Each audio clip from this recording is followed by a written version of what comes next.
Dieu qui est amour nous sollicite sans cesse et se donne à nous sans mesure. Encore, faut-il que nous soyons accueillants à sa grâce.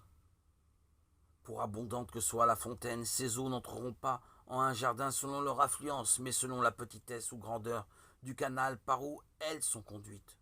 Quoique le Saint-Esprit, comme une source d'eau vive, aborde de toutes parts notre cœur pour répandre sa grâce en lui, il ne la versera point que selon la mesure de son bon plaisir et de notre propre disposition et coopération.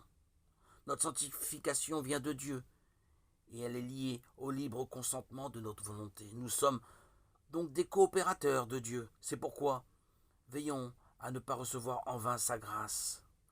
À mesure que notre cœur se dilate, ou pour mieux parler, à mesure qu'il se laisse élargir et dilater, et qu'il ne refuse pas son consentement à la miséricorde divine, elle verse toujours et répand sans cesse en lui ces sacrées inspirations, qui vont croissant et nous font croître de plus en plus en l'amour sacré.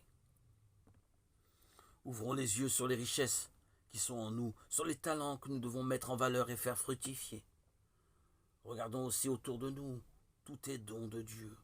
Ouvrons les yeux sur la nature qui s'épanouit à chaque printemps et dont les fleurs sont les prémices des récoltes futures. Sachons lever les yeux vers le donateur.